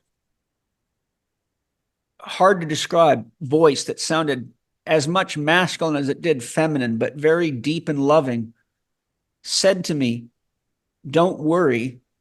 Your life is one of purpose. Be patient." And it scared the out of me. I looked all over the place. I looked up, I looked down. I was all alone in the middle of a field, and something happened inside of me. Shortly thereafter, I was laying in my bed one night, again, emotional about all the stress. And as I was falling asleep, all of a sudden, I realized I was actually looking down at myself from the ceiling in my bedroom. And I thought I was dreaming. But when I realized that I was up there, I looked and thought, what's happening? And what I call now my spirit body came back into my body, and I literally felt my spirit body enter my physical body, and it made me jump like I'd been hit by an electric shock. And I went, what the hell was that?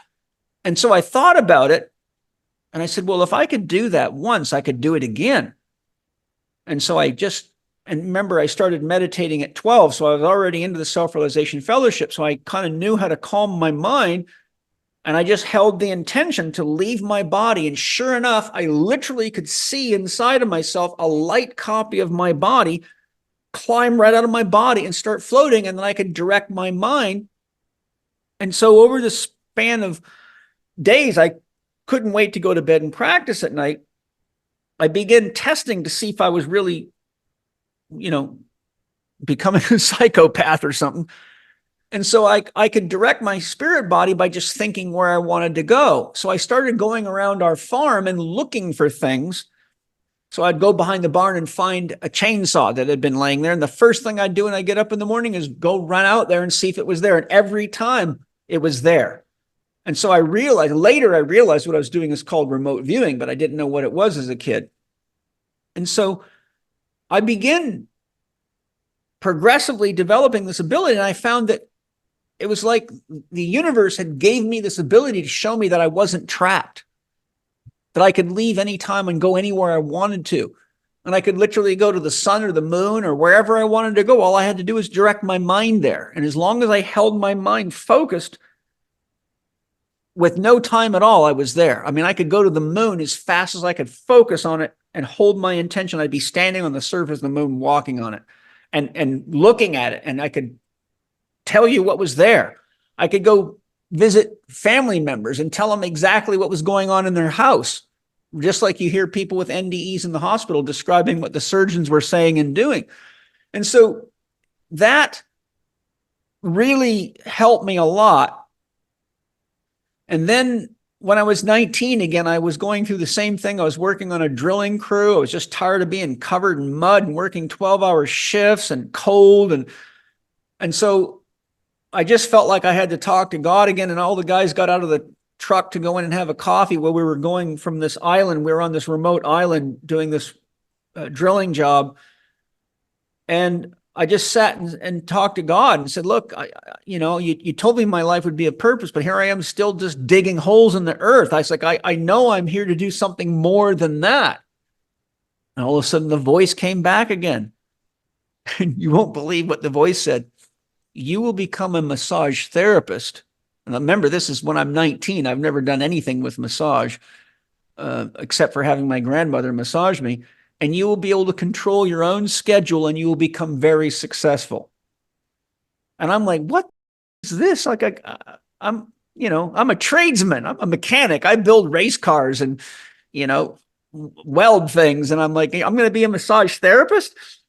So I'm like, oh, well, I just kind of like didn't know what to do with that. Well, lo and behold, 2 years later, here I am, the trainer of the Army boxing team, starting the first massage therapy program in the Army for the elite athletes. And that became the basis of my career. Okay. Well, then, I had tried mushrooms when I was about 18, but it wasn't really a sacred experience. It was just a bunch of guys hanging out, and I just felt like I was on speed. So I never really did them again. I used to really enjoy pot when I was young because I saw guys just acting like idiots on alcohol, and I found pot helped me train, actually. It helped me deal with my training stress a lot and helped calm my mind to deal with all the emotional pain I was carrying inside of me.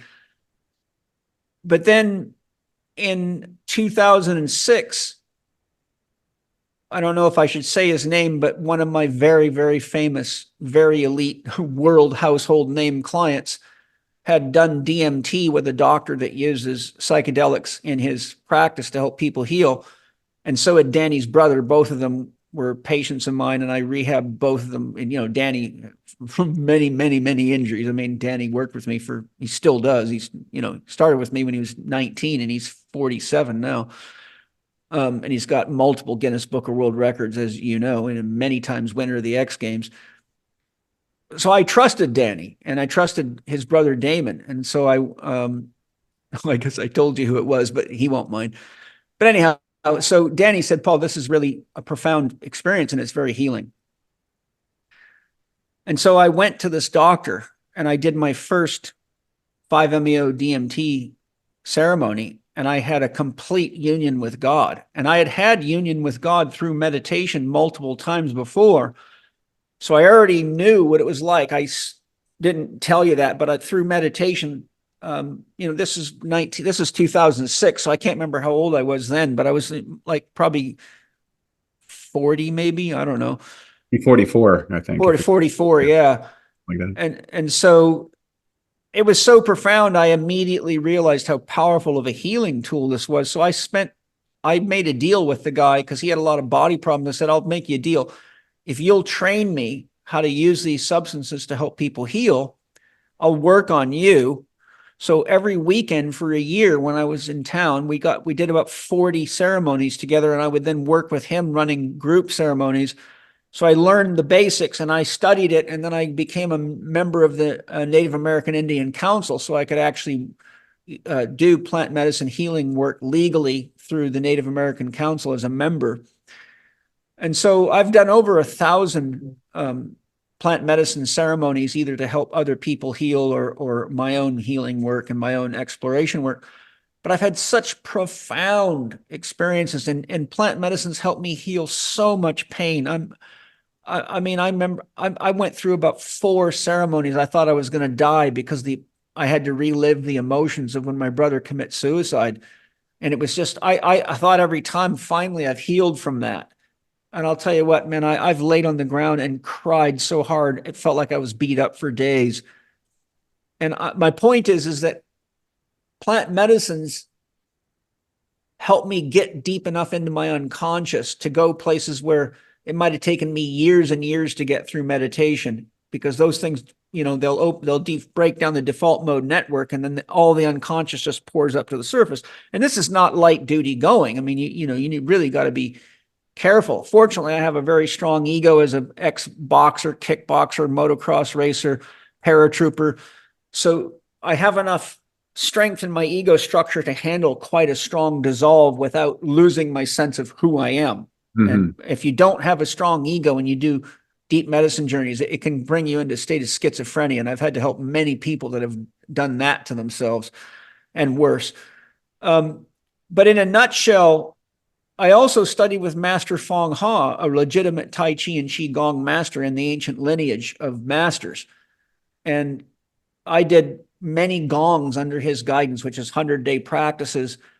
I also studied with a shaman named Rowena Kreider. I did Egyptian sun gazing for a year. I became a vegetarian for a year and went deep into spiritual practices where that was almost my total focus.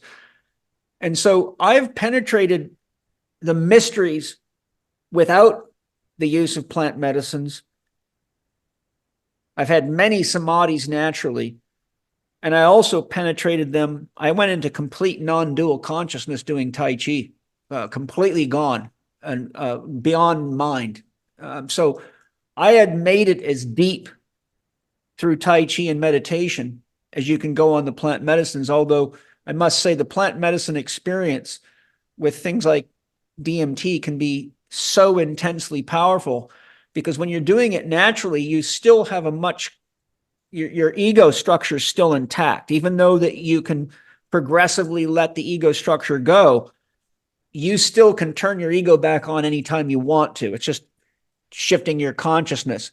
But once those drugs are on, you're in. You know, it's like jumping out of an airplane. There's no climbing back up into that airplane. Right? So I'm the kind of guy that tests everything. And because I was a therapist and there was a lot of people getting injured by plant medicines, I made it my work to take the commonly used drugs, plant medicines, and up the dose progressively till I went into complete psychosis. And I would hire a sitter to watch over me in case of an emergency or something. Sometimes I would have Penny, but I would bring in someone that had experience with plant medicines and let them know that I'm doing this research and I need you to watch over me. And so I documented all of this. I've got, probably 100 journals full of all my experiences. And in the ceremonies, I'd write down, okay, this is what's in this dimension. This is the kind of beings you're going to run into here. So that when people came to me by their symptoms and what the medicines they were using and the dose they were at, I could pretty much map out where they were. And that gave me a topography, or shall we say a sort of a psychic ecology that I could say, okay, I know where you got lost. I've been in that jungle. And so I learned also how to track a person's soul. My soul taught me how to actually see and track a person's soul. And I'm clairvoyant as well. My clairvoyance got very strong through working with Master Fong Ha, and so did many of my other voyances. So working as a medicine man and spirit guide, which is what my Native American Council license is, I would actually track people in these ceremonies. So if I had someone like you that got too far out, I would actually go get their soul, bring it back, and put it back in their body for them so that they didn't die. And so the point that I'm really driving at is I have explored the depths of the human soul and the spiritual nature of the cosmos, and I have gone so deep into myself and into God that I've been able to ask deep questions directly to this thing we call God, which is really consciousness itself. God is ultimately consciousness. God is that which is aware of all that is. Most people's mind cannot grapple with the reality of God. How do you conjure up an understanding of something with infinite power, infinite intelligence, infinite wisdom, infinite processing speed, infinite information? I mean, the problem is that is for lack of a better term, a being with, consider the fact that moving at the speed of light, it would take you over 110 years just to leave our galaxy. And there's over 2 trillion galaxies, approximately the size of the Milky Way. Now that's the size of God's body. And that's the only one we know of it because there's endless universes. Mhm. Okay, so you're dealing with something that had no beginning and had no end and is the only being capable of creating itself out of itself. None of us can do that. Nothing else in the created universe can create itself out of itself. There's always got to be the male and the female principle. There's always got to be a feminine and a masculine to create an offspring. But God's the only thing that can create itself out of itself. And there's nothing here but God. That's one of God's biggest jokes. I mean, you know, this is why one of my favorite quotes, people used to always ask St. Francis of Assisi, how do I find God? I've been looking for years and years and I can't find God. And he would say, what you are looking for is what's looking. And that's bang on. So God's big joke is, this is God. This is God's body. Now, there's a lot of God that's not in matter, but the reality of it is everything in life is God, doing God, loving God, fighting with God, warring with God, and God loves every bit of it because it's the only way God can come to know itself. And when you're God, you're so utterly alone. One of the experiences I've had merging with God is the profundity, the sadness, and the pain of how alone God is. It's hard to even put words around it, but I've been there and felt tremendously heartbroken because there is just emptiness infinitely in God. So God literally dreams this all up so that God has company in itself. And when you realize how alone God is, you then realize why all of this is here. It's the only way God can create company for itself. And that's how love is created. That's why God loves unconditionally, because God is all there is. So the paradox is God had to create conditions so that it could love itself unconditionally, because without conditions, there's nothing to love. So the whole universe and everything in it is the condition God created to pour its love into, which is the divine drama, to act it all out. And it's the only way God can actually understand and experience itself. So paradoxically, God is evolving just like all of us are, because every time we learn, God learns. Every time we grow, God grows. And God loves all this stuff because that's what God is. God is the process of life. And so the point I'm making really is just that I realize that people are so distracted with all these religious ideas that are all just other people's experience written on paper and have nothing to do about a direct experience with God. Religion, by definition, means religio, which means to link back. It means exactly what the word yoga means, union. And to link back means to link back to what you really are, to connect to your source. But religion became that which says you cannot get to God except through us, and you have to follow our rules. And I don't know anybody that got enlightened by reading the Bible. I don't know anybody that got enlightened sitting in churches. I know a lot of people that got enlightened going off into, riding surfboards and being under the stars at night and making love and dancing and singing and drumming and living fully and asking bigger and bigger questions honestly and doing the work to pursue that through whatever means possible, education, meditation, shamanic experiences. I know some very enlightened people, and none of them did it through reading religious books. They actually all had to heal themselves of that illusion, which is why Rumi says to get to God, you must become a heretic. What is a heretic? Somebody that goes against the dogma and indoctrination. So Spiritism really is a 15-volume set of books with 40 chapters spread across 15 volumes that looks at all the key issues that we have to be aware of to truly realize who we are, why we're here, what we're doing, and why life is as challenging it is, and what are the tools that you need to create your own dreams, live your own dreams, and have the necessary tools to deal with the fact that consciousness is a psychic substance produced not blindly, but in living awareness of opposites, meaning we can't grow without challenge. No matter, there's nobody that escapes challenge. There's nobody that escapes pain. There's no one that escapes death. Nobody that escapes the hand of evil.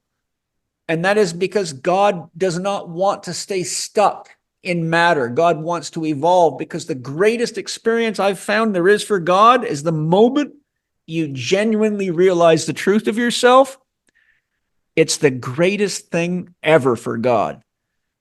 It's the big welcoming home. And believe me, I have laughed and cried so hard through these experiences with God. It's like God is the dirtiest trickster, the darkest and the most evil, yet the most loving and the most funny and the most hilarious. And when the mind cannot handle the truth of God. It takes a lot of preparation, because confrontation with God literally blows your mind. You will be mindless, but your heart will explode with love. And when you have the tools that I am sharing in Spirit Gym, you can engage the reality of God and make a clear decision within yourself. Who am I? Why am I here? And you realize that all these people that are lost and scared in the world are God, deeply caught in its own dream. And there's no greater form of love than realizing that starving kid in Africa, that's you. That, Bill Gates, George Soros, that's a part of you. And you can kill it, but then you're pretending it's not you and you're turning it into an object. And these are very, very hard spiritual realities to come face to face with. Real spirituality is a firewalk. Rudolf Steiner said people avoid the spiritual life because it is crazy making. Because the deeper you go into it, the deeper you have to confront yourself, and the more your beliefs get demolished. And you have to have an open mind, or you're going to die right in your own custom-built coffin, however you want to go. And God says that's fun too. For our listeners, you've just experienced your first workout at Spirit Gym. Yeah. And so that is the introduction to what many of your students and followers and friends try to communicate, who haven't had the opportunity to spend time with you or get involved in your work.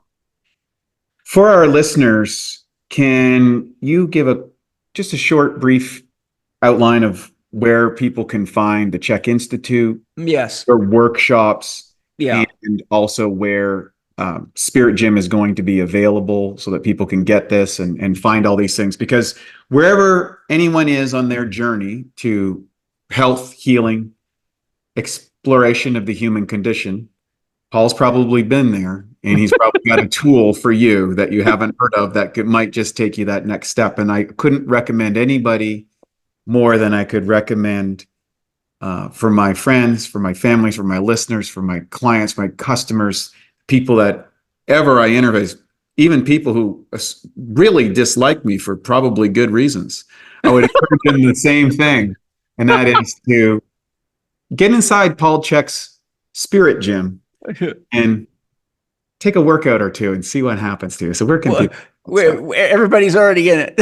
So there is nothing else but Spirit Gym. That's the thing. Spirit Gym is like Hotel California. Welcome to Hotel California. I can't remember the line, but you can stay all you want, but you can never leave. You can check out anytime you want, but you can never leave. Yeah, that's it. I put that line in my Spirit Gym books to make a point. But anyhow, C-H-E-K. Yeah, C-H-E-K. The one way to do it is listen to my podcast, which is Living number 4, capital D, with Paul Chek. That means 4 doctors, by the way: Dr. Happiness, Dr. Diet, Dr. Quiet, and Dr. Movement. It also means 4D, length, width, depth, and time, because that's where we're at. that's where Spirit is playing this game at. The Czech Institute, CHEKinstitute.com, has all my education programs. Many of and our public program is now available, which is Eat, Move, and Be Healthy Online. So the key components of my book, my most popular book, as an online course. The point is, if you join there for even the newsletter or anything, when Spirit Gym's released, it'll be a mass notification through the Czech Institute. those are the two main places where we haven't got a devoted Spirit Gym website. We do, but we haven't made it live yet because we're building all sorts of stuff. And my YouTube channel, where I have over 1,000 videos I've done for the public as public service, is youtube.com/Paul Chek live. youtube.com/Paul Chek live. And there's something on everything. I mean, I've been doing this for many, many years, a video a week pretty much for a long, long time.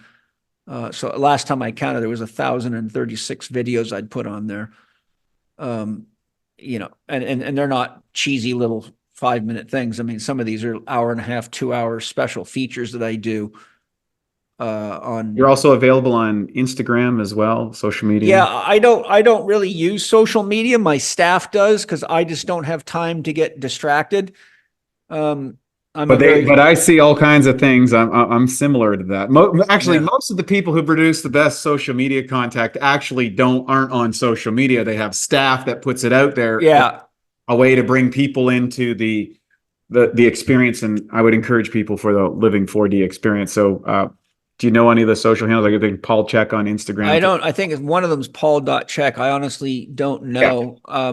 Every 2 weeks, I have a film crew come, and Penny has a whole script, or one of my assistants, and I shoot videos all day long, and then they go out, and then I just do that every couple of weeks. But I honestly rarely ever even look at them or know what's going on. YouTube, I will answer questions for people. I check it every morning, but I only check the videos that are most recent, and I'll spend a few minutes answering questions. But unfortunately, they're censoring me so heavily now. I have to find a new platform. Rumble's an option. I think it's starting to get more traction. Yeah, that's what I've been. That have been, countering the narratives. They can go there. But again, for our listeners, go to the Czech Institute. Get on the newsletter. That'll keep you informed of all the comings and goings. And also my Rainbow Workshop series. By the way, we run. We run workshops here at our home, which are very, very popular and often sell out.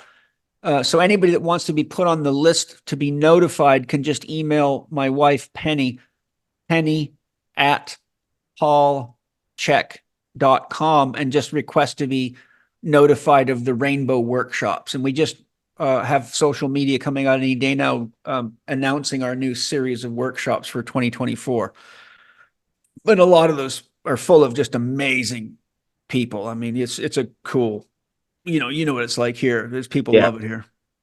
So there you have it, folks. That's your first workout at the Spirit Gym with Paul Chek. Thank you for joining us today. I'm Wade Lightheart from Bioptimizers.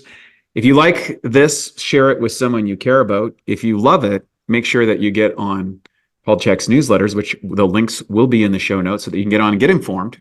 Go check out one of Paul's seminars, get the real experience, full on, and deep into the rabbit hole ye shall go, but it will be worth the journey. So thank you for joining us. I'm Wade Lightheart from Bioptimizers.